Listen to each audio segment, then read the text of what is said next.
the CEO of Asian University Basketball League, and joins us live from Hangzhou, where the games will take place in less than 1 hour from now. Jay, a very good morning, and thanks for joining us today. We want to get to know you and understand, how did this come to be? Thanks, Emily, and it's good to be here, and hello from Hangzhou. So we always want to create new platform to elevate Asia basketball. You know, Asia houses the biggest basketball fan base in the world, but the competition level still has a lot of potential to grow. And after a few months of research, we realized that at the college level, there's the biggest untapped potential. And that's where we came up with the idea of creating a pan-regional college league. So after having the idea, we reached out to an organization called Asia University Sports Federation. They're the governing body of college sports in Asia. And we reached a deal in Q4 last year to start this league together. So we did our test event in Hong Kong last December. It was very successful with 6 teams. And Yonsei University from Korea won the first championship of the test event. And then ever since, we've been preparing for this moment today. We're tipping off the AUBL 2025 this year with a 12-team tournament, but we're moving forward to become a home and away format next year with more teams and more countries and regions to participate. So we're very excited, and we think college basketball is a centerpiece when it comes to basketball talent development. It connects high school with pro, and also, there are so many good universities and institutions in Asia, and how Asians just value education so much. So look at the list of the schools that are participating in this week's event. Some of them are very famous, including Tsinghua, PKU, Yonsei from Korea, HKU, the champions from Mongolia, the champions from Japan. So we're very excited about the competition. So there's 1 billion basketball fans out there, lots of games to be played, Jay. How can we watch it? So we have a dozen media partners already. For example, if you're in Hong Kong, a lot of the games will be available live on RTHK. In China, we work with most of the media partners, streaming partners, including Youku, Tencent, and Migu by China Mobile. And also the games are available through our media partners in Japan, Korea, Thailand, Singapore, and a few more regions.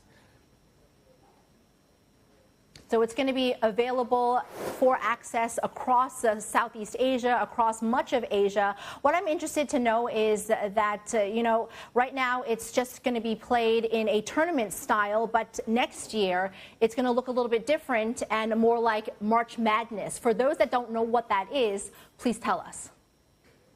So, yeah, for those of you who don't know March Madness, I think March Madness is just the pinnacle of college basketball culture. In the United States, everybody probably has heard about the NBA and how popular NBA is worldwide. But actually, college basketball is just as big as the NBA when it comes to the commercial value, when it comes to viewership. And every March, some of the best college teams in the United States will come together to play in a mega tournament. So we really got inspired by the concept of March Madness. We're not going to look exactly like March Madness yet, but that's the goal. We want to get there in a few years. At least, the culture, the fandom of college sport, college basketball is something we want to build here. So we're starting with a tournament. So all 12 teams travel to Hangzhou this week to play in a centralized location for a week for 24 games.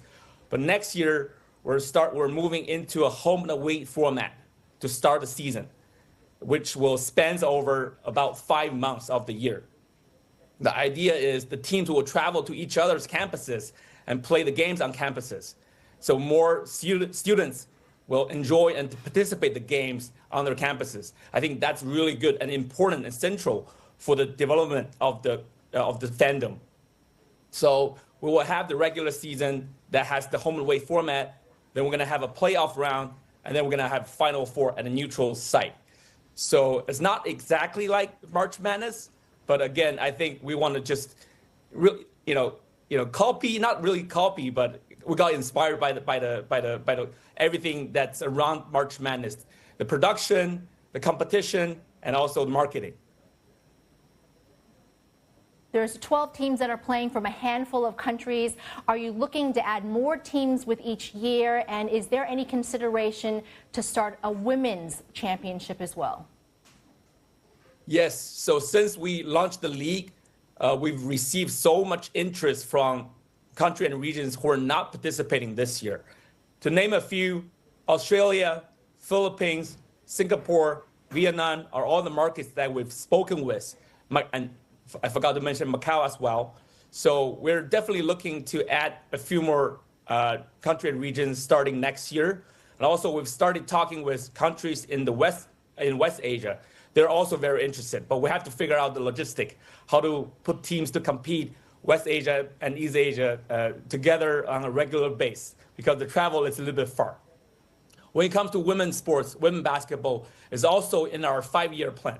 So we want to start building the men's competition first. It has more commercial, maturity for now in Asia, but I think women's sports is the future. So we're planning to add women's basketball also in the next 2-3 year frame. Now, your league is backed by Joe Tsai and his family office, Blue Pool Capital. He himself is the owner of the Brooklyn Nets as well as the New York Liberty, these two basketball teams. What role or advice is Joe Tsai giving to you guys? So, Joe Tsai is one of the biggest supporter of college sports in Asia. He himself was a student athlete at Yale, and he just really appreciate the value of college sports. So he's actually the first person I've spoken to when I got the idea of creating a pan-regional college basketball league, and he loved it. I remember it was last July, I first told him about the idea, and he really loved it. He told me, resources or funding, let me know what I need, right? So as a result, Blue Pool, his family office became our seed investor. And he's been also advocating for the vision and helping us and giving us resources, connections. That is very instrumental. So I see him as a friend, an advisor, and someone who's very instrumental for the development of AUBL down the line. Do you think that this could be a model for other sports to follow? You've created this platform for basketball, but of course we see in the United States that there's many other intercollegiate sports that could also be played as well. Yes.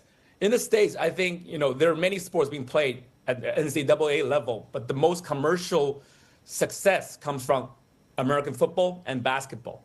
So I think the team sports have, the natural advantage of attracting more following and also more commercial success. So as a result, I think in Asia, basketball is probably the most suitable sport to create pan-regional competition, at the college level to start with. But I definitely see potential of other sports like soccer, like tennis, golf, all also capture that same business model. But we want to build the case study with basketball first. And as a company, we're dedicated and committed to do only basketball. But I'm happy to kind of lend our model to other people who want to do other sports. Jay, I know you got your start at working with the NBA in their league office in New York. I'm curious to know whether you think that this platform you created would be a good breeding ground where scouts can come and seek fresh talent to go pro. Oh, absolutely. If you look at the NBA, maybe 10, 20 years ago, most of the players who play in the NBA are American-born or born in North America. But right now, I think half of the players, I don't have the exact stats, but I think more than half the players are international players. It all started with Yao Ming being the first international first round draft pick in the NBA draft back in 2002, I think. Yao Ming also plays a very important role in our AUBL. He's kind of our ambassador. But my point is, international talent development and pipeline is very important for pro basketball globally, especially for the NBA. So, and Asia does house the biggest basketball fan base here, but it doesn't necessarily have the most talent as of right now. But I would say the pipeline is very strong. and we want to build a platform to Yeah. feed into that system